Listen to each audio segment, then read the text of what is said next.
Well, hello everyone. I'm here with Rizqi. How are you, Rizqi? I'm doing well. You're doing well? Yeah. Awesome. So, I'm just here to talk to you about this new experience we had recently, the certification. I want to know about your experience. I want to know more about you too, because I don't know what's your path towards this certification. So you want to talk about a little bit of you, what's your background, what you do? Yeah. Pleasure to be here. I'm you. Rizqi. Rizqi Rockmont. I train out of Counterbalance Eagle Rock. TACFit, that's where I first started my training with Coach Quebrado and Coach Taylor. Back in July of 2024. And then I took a couple months break, rejoined in October, and then kind of been training pretty consistently with them in the morning and sometimes at night. For me, TACFit and Flowfit have been just ways for me to connect with myself and ways to connect with who I want to become in the future. I just had a baby boy, like about a month and a half now, and that's in addition to my 2-year-old. So part of like my initial wanting to get into TACFit was like, how do I become a stronger dad? So I fell in love with more than just the movement, but the idea of like living longer in a healthy way for my family, my kids. So that was like the first reason why I joined TACFit and Flowfit. And then here, ever since, I've just been enjoying the ride, meeting people like you and Alberto and everybody at the Burbank team, and just kind of growing in this small community of people who love it just like I do. So still very new to it, but I would say it's very meaningful so far.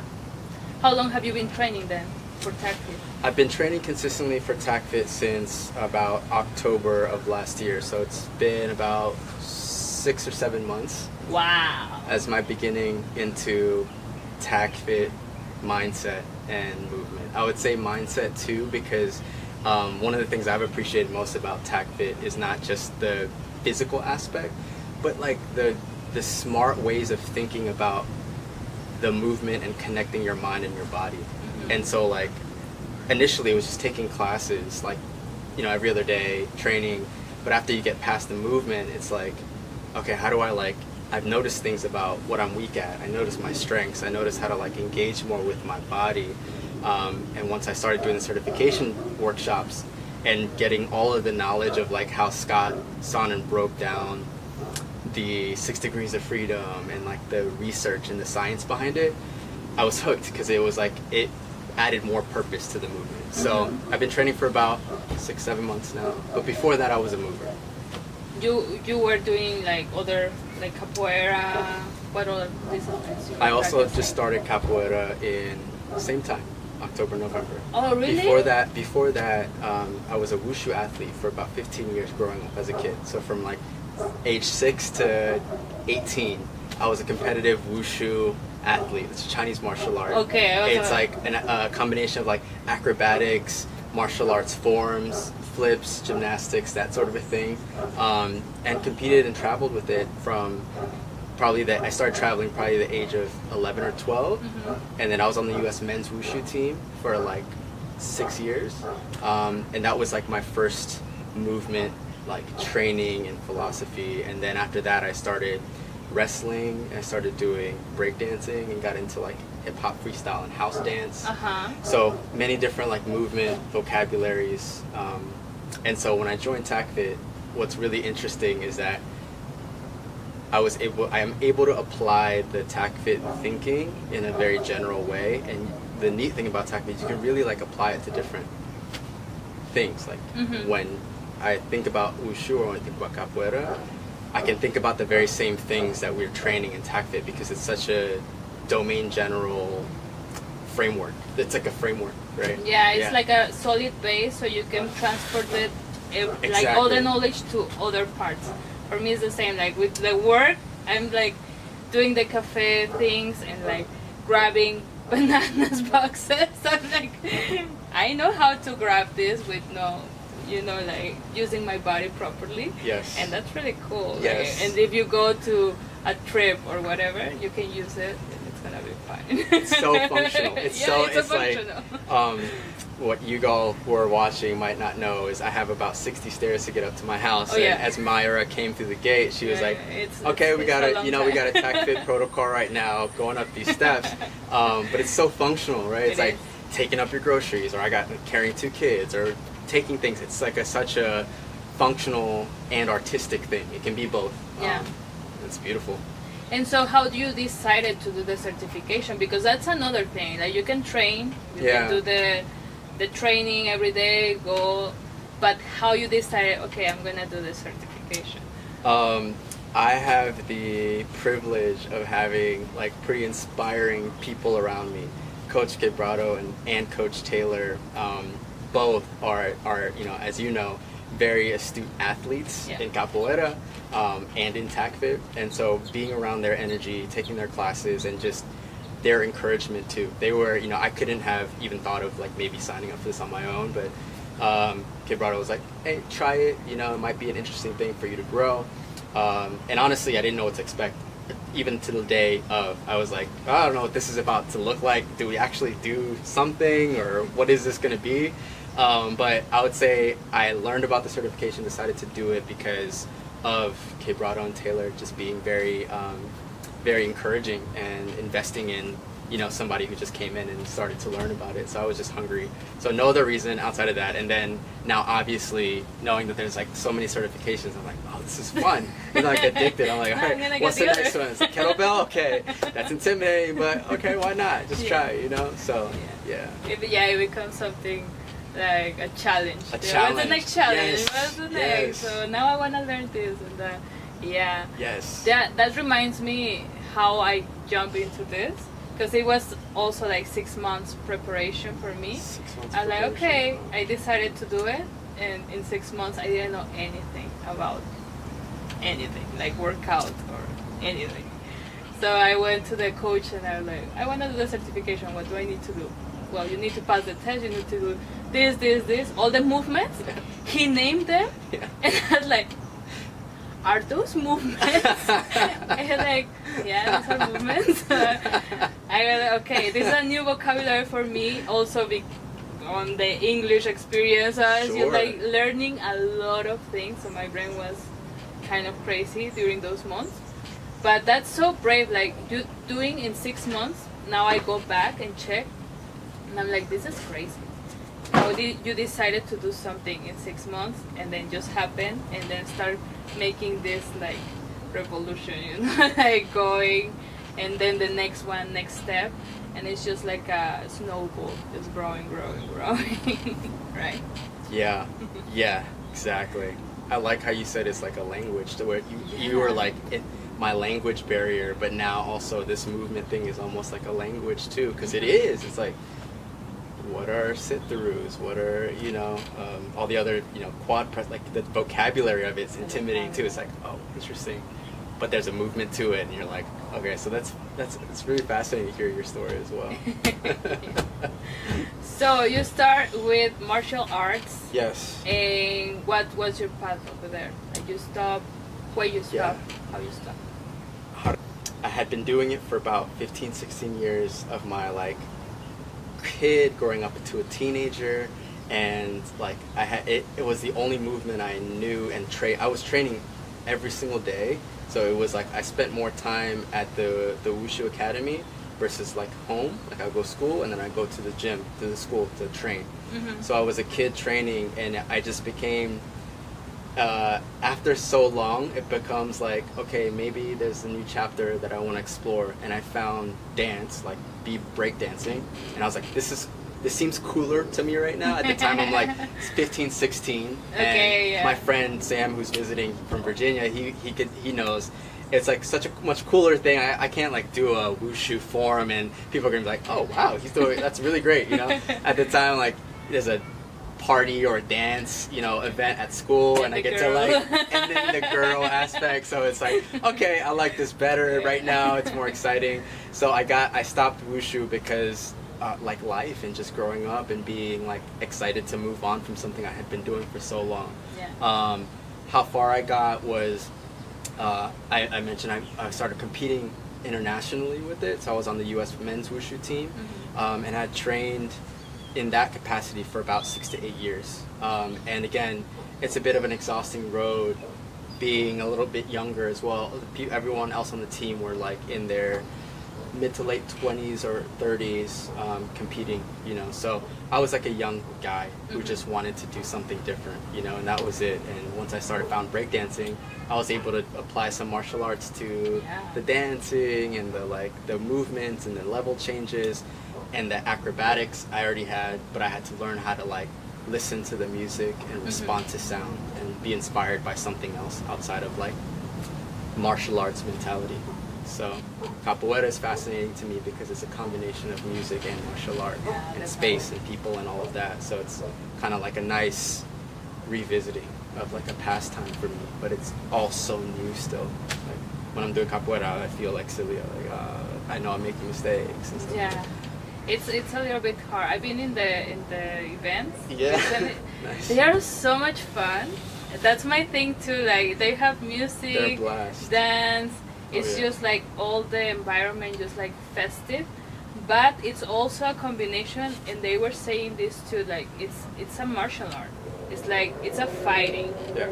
So it can be fun, Yeah. but it can be also a little bit danger. Yes. And you have to be careful, so you need to respect the other people, and that's something that I understand with the martial arts now that I am also doing jiu-jitsu a little bit. Yes.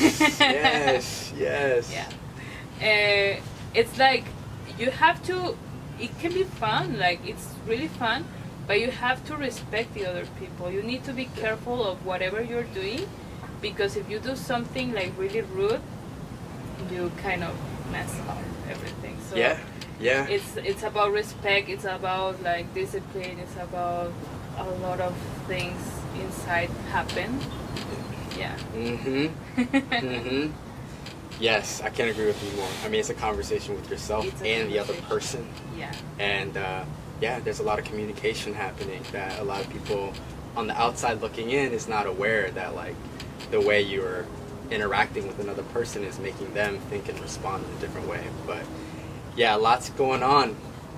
From the outside, it might not look like it, but there's definitely a lot. Yeah. And yeah, that's true that you have a conversation kind of with the other person. Yeah. It's like a conversation, but 100%. with the movements. You know, you have to respond. It's you do, I do, and that's something interesting because I'm more used to tag fit. Yes. You know, like training for myself. Like I can do, and I can regulate because it's also something mental. You know, you're doing it, and your brain is like, there's something like a conversation with yourself. But when you are with someone else, something is different. Like you need to be aware of someone else. Like check what is he doing, how can I respond. It's different. It's completely different. Yes. And that's kind of the art and the beauty of it too, because it's you and somebody else creating an experience in a moment, you know, that you can't control how they respond to you. You kind of only can control yourself. Exactly. So you can only like try to set up the right thing to do with that person, and maybe they're going to react in a certain way. Yeah. But yeah, it's all so fascinating. It's almost like a puzzle, especially jiu-jitsu. I mean, it's like chess moves all over the place. Like you feel uncomfortable here, and you're just like, can you sit in there and wait, or are you gonna, tap, or are you gonna like, are you gonna respond? Are you gonna respond? But so is Flowfit to me in a lot of ways, because in Flowfit, there's a set sequence, and then you do the sequence over and over, and almost in the beginning, I had this sense of like, okay, this is interesting. I'm repeating movements over and over again. It was a little bit redundant and boring at first, and until I realized like I can actually listen to myself and have a conversation with myself through the movement and through the time. I was like, oh, that's like started to get interesting, and I started to realize like maybe it's more of a test, or maybe not a test, but an experience with myself, and how well can I sit with myself through this experience in time. So Yeah, I feel like Flowfit's very similar. Even though you're not interacting with somebody else, you kind of have to face yourself, and you know, if you're not comfortable having those mental conversations, it can be uncomfortable. It can be super uncomfortable. Actually, it's one of the practices that it's like the hardest than TACFIT. Like when the people come to the protocols, it's like, oh yeah, the protocol, but Flowfit is a little bit more tricky because you have to deal with this. You have to deal with it's boring probably sometimes, but until you go to the flow state, like the mental statement, it's like I can breathe and move and don't think about this, just like going into this flow. And it's so fascinating when you go into that point. It's just like dancing, just like flow, like literally flowing, so you can feel it. How soon were you able to achieve that level of understanding with Flowfit for you in your like progress of doing Flowfit? Are you asking me? Yeah, I'm asking you. How long? Or when did you realize, like, maybe it was right away for you, but did it take time for you to like kind of understand the flow state, or were you already doing other things like meditation and stuff, so you were like, oh okay, I know what this is? I was more familiar with yoga. Okay, cool. So before my practice of TACFIT, I was doing yoga, meditation. I was more into that path. So my first thought was, I'm gonna do Flowfit because it's kind of similar. Yeah. So for me it was easy. It was pretty easy. For me it was a little bit harder just to go to TACFIT, and lifting and everything was harder for me. But that I think comes and goes. And every time you can go, like sometimes you can have it. That's the interesting part. Like sometimes you can go to the practice and say, okay, I'm gonna rock on this. And sucks. Your mind is here, there, and you cannot focus. But at the end, you did it. You know, like even though it's like meditation, you can sit down and your brain can be like here, there, everywhere, and you're like, I didn't do anything, but at least you make the practice. And the next day you can probably come with nothing expecting, and then you can get that statement. And it's like, wow. So I feel like the more you do it, the more you are gonna be able to go into this flow statement, because now you realize that, okay, how did I go to this point? Well, that's for me.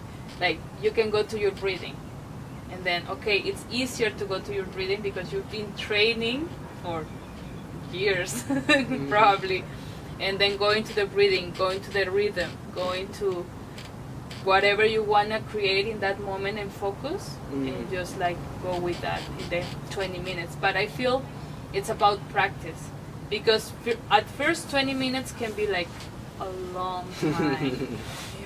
You're like, oh, 20 minutes, and you look at the clock at 6 minutes already. Oh my god, still 15, 14 minutes. But then you go into this and 20 minutes can be so fast. Yeah. Right? Yeah. How do you feel like the experience right now that you're doing it? Alright, that idea resonates with me. I feel like the idea of time it's almost like time feels relative when you're doing the flow movement, when you're in flow, because 5 minutes, even though 5 minutes on the phone is 5 minutes, but the way you move through that 5 minutes, for me, it feels like I can stretch time, or I can make time feel a little bit sooner or later, depending on like my level of consciousness in that moment. I like what you said. You said something like, it depends on the day and it depends on that time. Yeah. I don't always like get to flow state quickly, or maybe not even that day, but it depends on like that specific time and place. And I think that's so nice, because I think it's the same for me in that, like, depending on how my day is going, depending on how tired I am, if I ate or if I slept.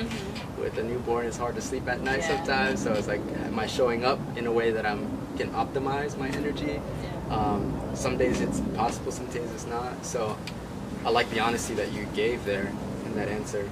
Yeah, also the fact the hours. I notice when I'm teaching that the morning class is more like other vibe, and then people goes into other mood, and then the evening class is like, okay, we need to put more like energy to focus because they are more like dispersed, like they come from the whole day working or doing something, so they come like in other statement, and then in the morning they just come sometimes just probably just from home. It's a blank slate. Yeah. Just woke up, It's maybe the had first a coffee, thing they are and then doing. they're gonna go do that.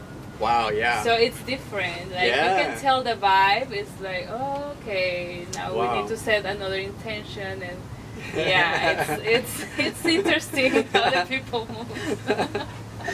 So as a Flowfit TACFit instructor yourself, you got to show love to the morning crowd and to the evening crowd, and adjust your energy too, right? In my energy too. Like you can tell in the evenings I'm like, hey, party, and in the mornings I'm more like chill. I've been in several of Myra's classes. You know, I see her the way she like masterfully. She's like, okay, who am I dealing with today? Okay, cool. I'm gonna turn it up. I'm gonna turn it down.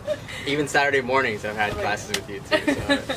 That's another vibe because it's Saturday. Yep. And the people comes like, it's Saturday. What are we gonna I woke do? up on a Saturday morning, so I'm in class now. Yeah. I'm feeling myself, you know.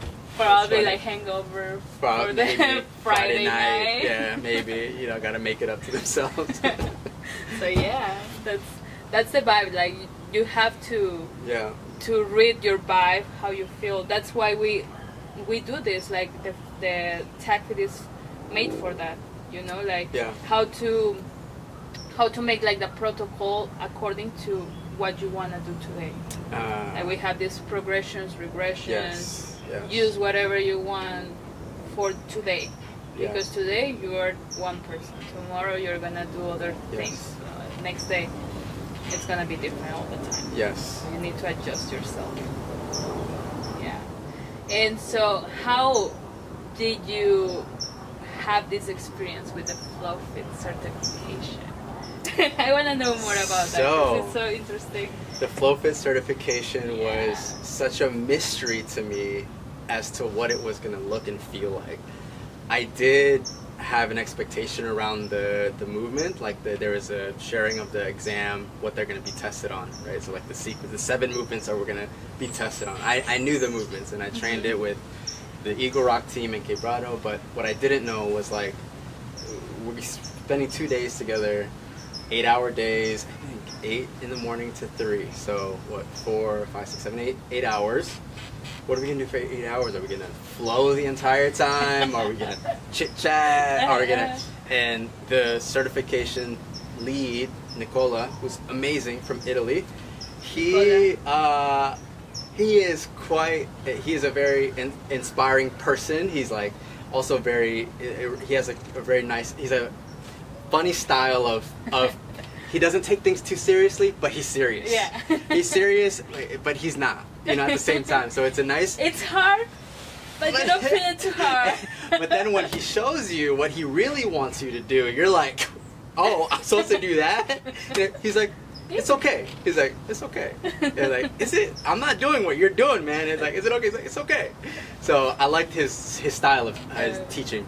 But so I showed up at 8 on Saturday morning. I met Tom for the second time, another TACFit, Flowfit Legion person. Said hello to him. He had gone through various TACFit certifications himself, so he was like schooling me a little bit. He's like, oh, what to expect? We're probably gonna do some lessons, some theory, and then the exam on Sunday. Who was that? Thomas. Oh, Thomas. Yeah, Thomas Green. Thomas, yeah. Thomas, peace, Thomas. Good dude, super humble, and also like very nice and informative. He was like, hey, pace yourself, you know, yada yada yada. So when we first started with a conversation around principles from some of the stuff that Scott Sonnen taught us. So Nicola had the drawing board of graphs and charts and diagrams of the 6 degrees of freedom, how to balance breath, effort, movement, the techniques, and all this stuff, which I loved, honestly. It was a nice segue slowly getting into the movement. I preferred to like talk about it first and then move versus like moving and then like talking. Your body's kind of like not as engaged. So that was a nice start to the morning. But then in classic like Nicola fashion, he like starts to slowly turn it up, And you don't realize, like, by the time he starts showing you a couple of movements, it's already a chain of like a flow sequence. And then he's like, okay, so he'll show, you know, a basic foundational move, just kind of like, okay, try this, try that, try this. Eventually things come together really quickly, and he's like, okay, let's do this for 15 minutes. It's like, oh, I didn't realize. You don't realize it's a flow until you know he's actually like, do it. So we had several rounds of that, which was very exciting. Very just, I started to realize that this certification was less just about attaining knowledge, but learning how to facilitate and teach. Mm-hmm. So Nicola, being the person he is, he's a very good person to like learn how to also like teach. So I was like taking mental notes on that. So that was like probably the first day. We went to lunch, came back, did movement again and again, and he provided a really nice framework. So I think it was just overall so fun. Like, I can know another word outside of like fun, informative, challenging at the same time, but not too challenging. Mm-hmm. Because he gave space for people to like find themselves, and that's what I appreciated. So yeah, that was the first day. Second day was a bit more geared to the test, and so I think because we had been so like chill and hanging out at the night before at a barbecue and spent time together, really nice. It was like, oh, okay, now we gotta get serious. So we got serious for like an hour or something like that. We had to like focus on doing 16 rounds within 20 minutes of the Flowfit sequence. We paired up into groups. I had a partner who kind of like just annotated how many times I went, and then you know, kind of executed on the test and call it a day. That was an interesting experience too for me mentally, like executing it. It was like good test. The test? Yeah. I was like going in and out of like listening but not listening, looking at the time but not looking at the time, and listening more toward like how I was feeling doing the movement. I wasn't worried about if I was gonna do enough of this sequence. I think 16 was the minimum. Mm-hmm. I wasn't concerned about that, more so than like how do I feel during this time.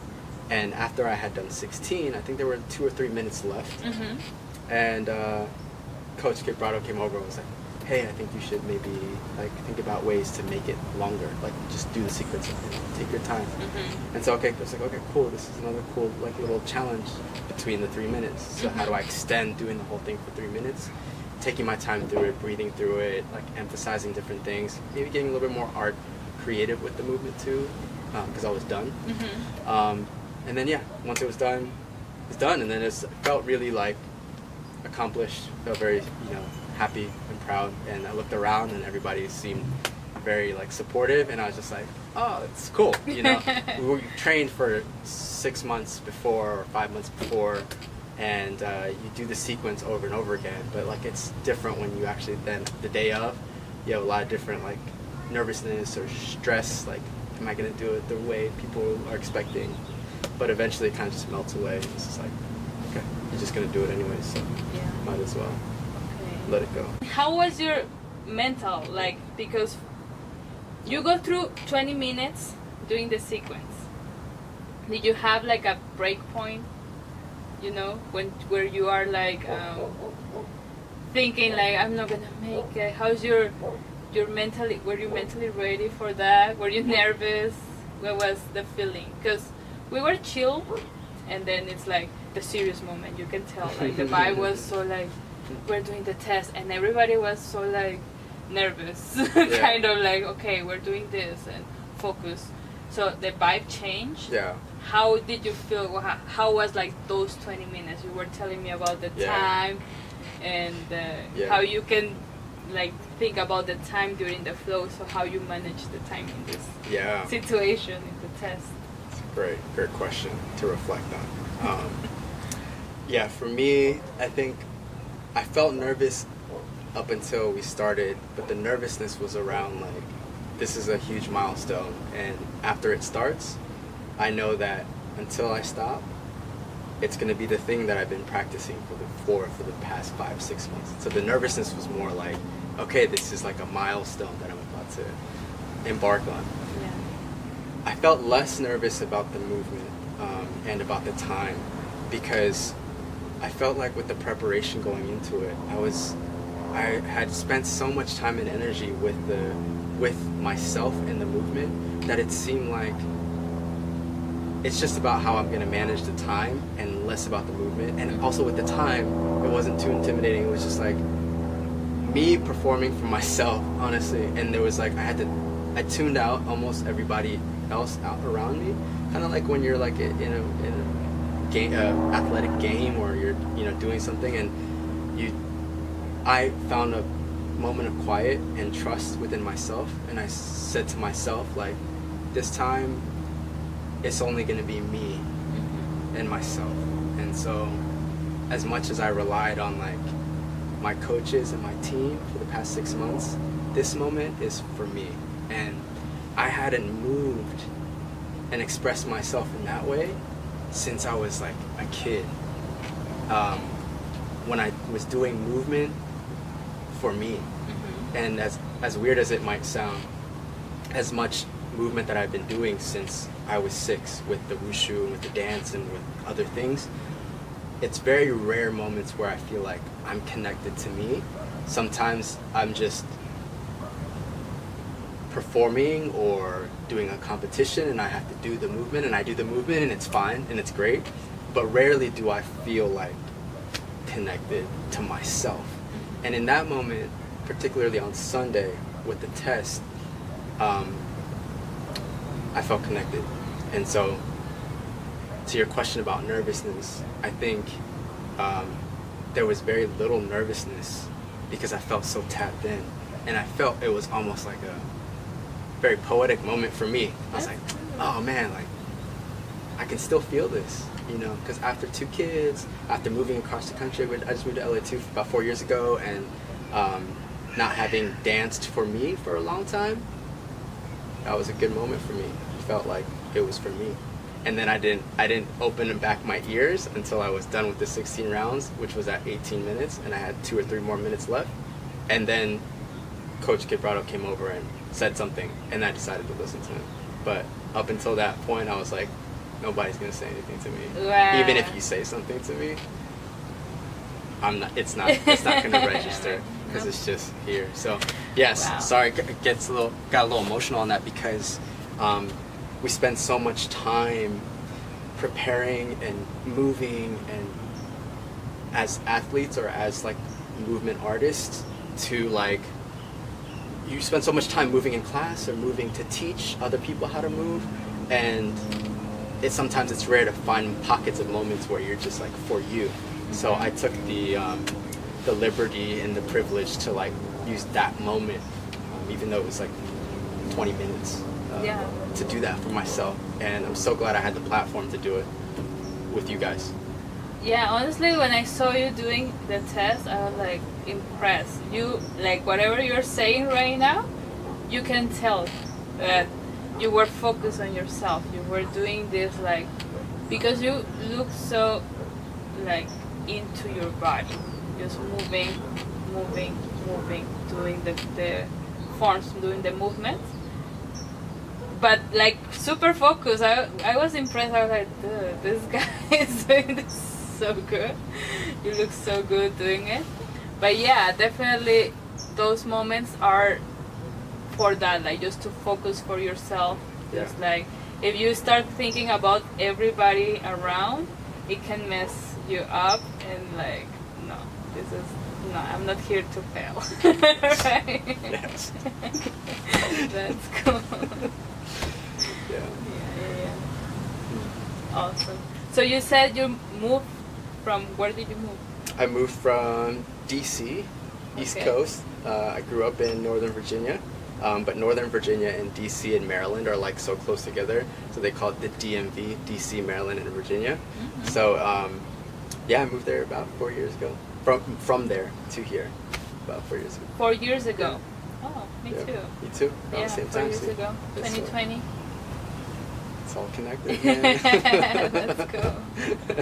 And what brought you here? What brought me here was like just the California dream, and